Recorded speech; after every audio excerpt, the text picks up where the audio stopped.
तकदीर आपकी काबिलियत होती है।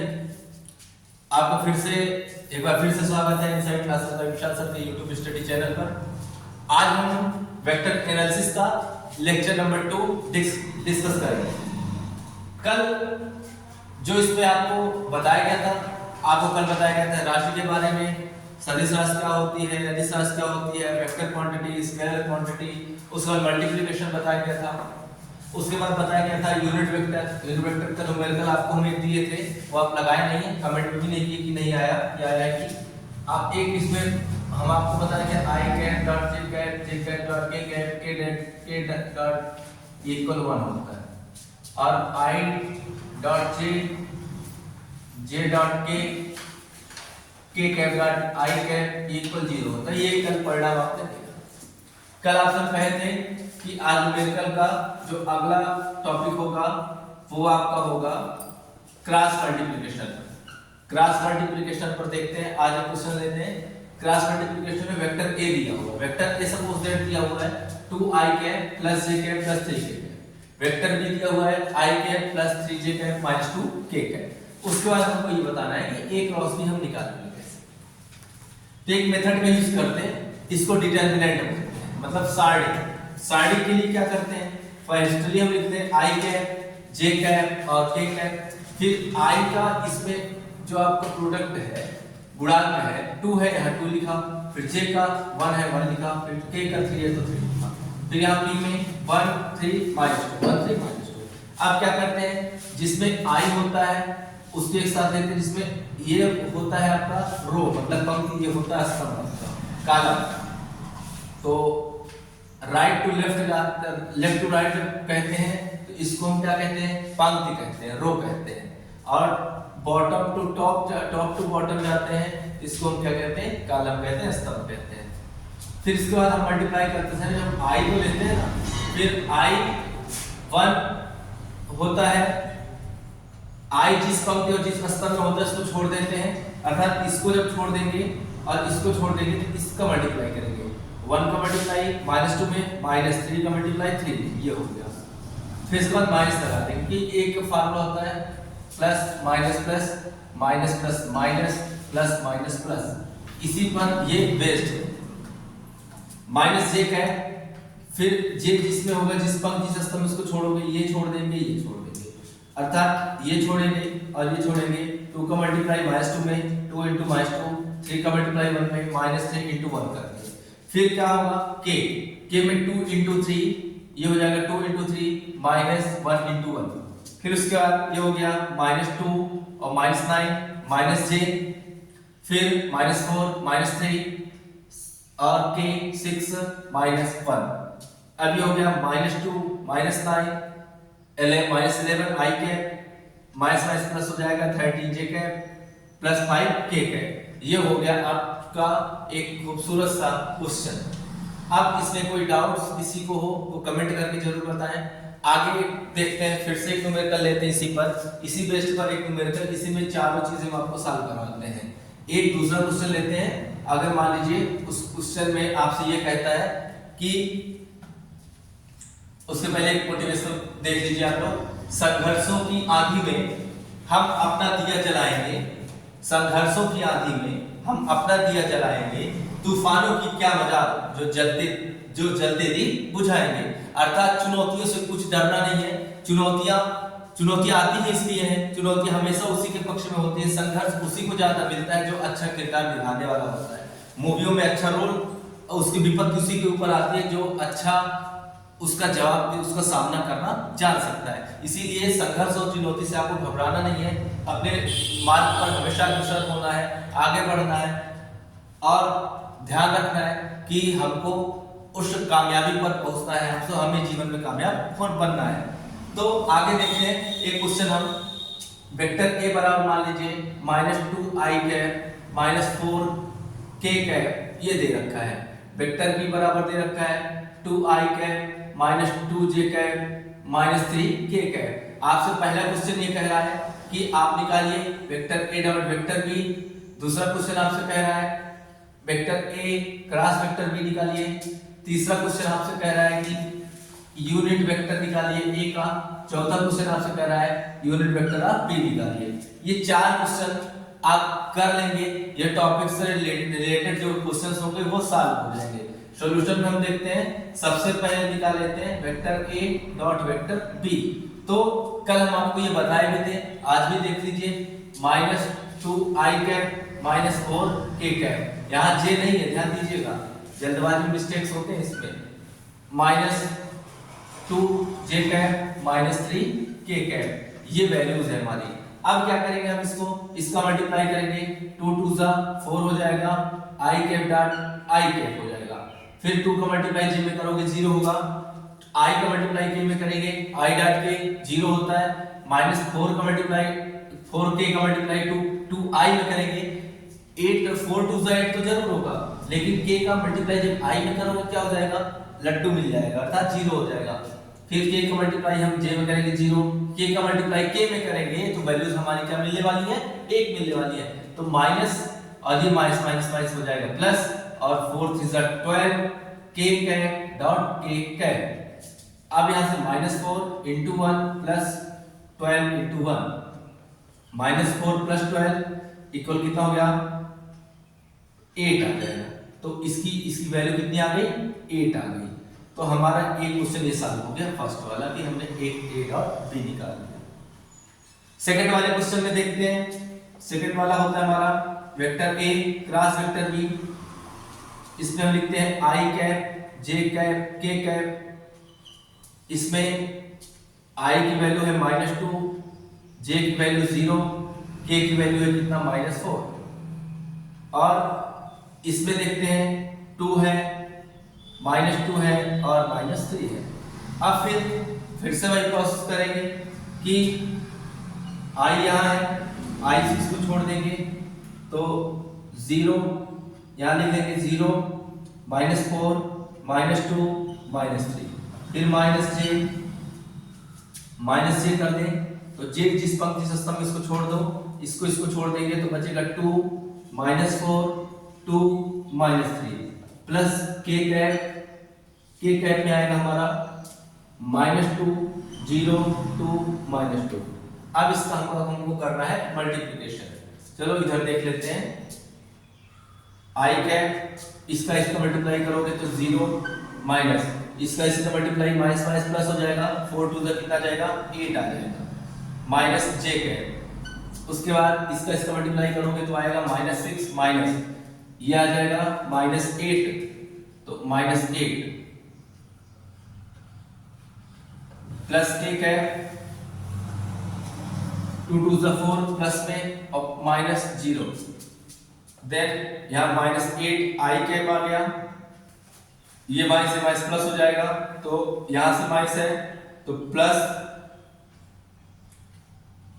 2j -2j, यहां आ जाएगा +4k कैप। तो आपको ये वाला भी सॉल्व मिल गया, पहला हो गया, दूसरा हो गया। ये चीजें आई समझ में आप लोग को, कमेंट करके जरूर बताएं, शेयर और सब्सक्राइब जरूर करें इसको अपने फ्रेंड्स के साथ। और अब तीसरे क्वेश्चन की बात कर लेते हैं। तीसरा जो हमारा क्वेश्चन है उस पे यूनिट वेक्टर हमको निकालनी है, और यूनिट वेक्टर में भी कल हमने इसमें पढ़ा था, यूनिट वेक्टर निकालने का एक तरीका आपको हमने बताया था कि वेक्टर ए लिखिए और उसका मापांक निकाल लीजिए, अर्थात मॉडुलस। मापांक निकालने के लिए थर्ड क्वेश्चन देखते हैं क्या है हमारा। थर्ड क्वेश्चन हमारा है कि ए कैप निकालना। ए कैप का फार्मूला क्या होता है, वेक्टर ए अपान माडा वेक्टर ए होता है। तो पहले फर्स्टली हम वेक्टर ए माडा वेक्टर ए कैसे निकालेंगे, तो माडा वेक्टर ए निकालने के लिए आपको बताए थे कि इसको स्क्वायर रूट में आई कैप का गुणांक, ये लिखते हैं पहले आई कैप गुणांक का वर्ग प्लस जे कैप का गुणांक, जे कैप का गुणांक इसका वर्ग लिखते हैं, और के कैप का गुणांक और लिखते हैं क्या, इसका वर्ग। तो स्क्वायर सबका कर देते हैं। आई कैप मतलब यहाँ पर -2 है, -2 का स्क्वायर, जे में है 0, 0 का स्क्वायर, के में है -4 का स्क्वायर, ये कर देंगे। यहाँ हो जाएगा 4, यहाँ हो जाएगा कितना, यहाँ पे आ जाएगा 4, यहाँ आ जाएगा 0, यहाँ हो जाएगा 16, ये आ गया 20, इसको लिख सकते हो 2√5। ये हो गया हमारा यूनिट वेक्टर ऑफ ए। और फाइनल क्वेश्चन इसका क्या है, वेक्टर बी निकालना है, बी कैप निकालना है। बी कैप को क्या होता है, वेक्टर बी अपॉन माडा वेक्टर बी। वेक्टर बी ये तो माड निकल गया। अब ए कैप का मान जो निकालेंगे, सॉरी ए कैप का मान जो निकालेंगे, ए कैप जो हमारा हो जाएगा -2 आई कैप -4 के कैप और अपान में क्या 2√5। ये हो गया वेक्टर ए का यूनिट वेक्टर। अब हमको यूनिट वेक्टर बी निकालना है, तो इसके लिए वेक्टर बी अपान माडा वेक्टर बी, तो माडा वेक्टर बी निकाल लेते हैं। पहले बता चुके हैं, आई कैप के गुणांक का वर्ग कर देंगे, जे कैप के गुणांक का वर्ग कर देंगे और के कैप के गुणांक का वर्ग कर देंगे। तो आई कैप का गुणांक यहाँ पर है 2 का स्क्वायर, उसके बाद जे कैप के गुणांक का वर्ग कितना है -2 का स्क्वायर, के कैप का कितना है -3 का स्क्वायर। ये भाई बच्चों क्या आ जाएगा, यहाँ पे आ जाएगा 2 2 4 +4 और +9, तो √17 आया। तो बी कैप इक्वल क्या हो जाएगा, वैल्यू प्लेस कर देंगे 2 आई कैप -2 जे कैप -3 के कैप और अपान में अंडर कितना आ जाएगा 17। तो आई होप कि आपको समझ में आया होगा किस तरीके से हमने ए डॉट बी निकाला, ए क्रॉस बी निकाला, ए कैप निकाला और बी कैप निकाला। तो इस तरीके से हम यहाँ पर फाइंड कर सकते हैं। ये चीजें समझ में आई, नहीं समझ में आया होगा उस करके एक बार अपने खुद से ट्राई करें क्वेश्चंस को और बताएं कमेंट में ये चीजें आई हैं और सॉल्व हुआ है, ये हमारा आंसर आए जरूर बताएं। और वीडियो को जो कल का लेक्चर इसके पहला नहीं देखे, पहले वीडियो पर जाए, पहला लेक्चर देखें, यूट्यूब पर टाइप करें इनसाइड क्लासेस बाय विशाल सर वेक्टर एनालिसिस, तो पहला लेक्चर आपको मिल जाएगा। उसको देखने के बाद ही सेकंड लेक्चर पर आए तो आपको पूर्ण रूप से अच्छे तरीके से ये समझ में आने वाला है। आगे देखते हैं, इसमें एक टॉपिक और है resolution of vector. Resolution of vector बड़ा ही इंपॉर्टेंट टॉपिक है, उसको प्रोजेक्टाइल मोशन में भी उसका यूज होने वाला है। तो रिजोल्यूशन ऑफ वेक्टर को हम कहते हैं वेक्टर वियोजन। रिजोल्यूशन ऑफ वेक्टर,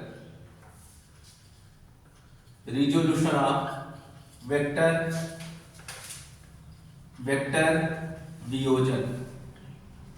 वेक्टर वियोजन बहुत आसान सा टॉपिक है। एक बात को कॉन्सेप्ट याद रखना है, हम फिक्स डिवीजन तो आप पढ़े ही होंगे, कॉन्सेप्ट याद रखो। वियोजन का मतलब है तोड़ना, अर्थात दो पार्ट में डिवाइड करना। वेक्टर को दो पार्ट में डिवाइड करने का मतलब, मान लीजिए कोई ये वेक्टर्स है, सपोज कर लो ये राइट एंगल ट्रायंगल बना हुआ है। राइट एंगल ट्रायंगल का मतलब यहाँ पर 90 डिग्री और यहाँ से कोई वेक्टर है, ये वेक्टर इसके साथ थीटा एंगल बना रहा, मान लो इसको u, ये x एक्सिस है, ये y एक्सिस है।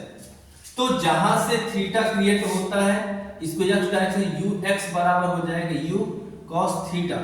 जहां से थीटा बनता है उसका हमेशा क्रॉस प्रोडक्ट cos प्रोडक्ट लेते हैं, याद रखिएगा, कोज्जा लेंगे। और जहां पे थीटा नहीं बनता यहां बनेगा कितना 90 माइनस थीटा, क्योंकि एग्जैक्टली वैल्यू हमको नहीं पता है कि थीटा क्या है, 90 डिग्री है, थीटा क्या 60 डिग्री है कि 30 डिग्री है, 45 डिग्री है, ये हमको तो पता है नहीं।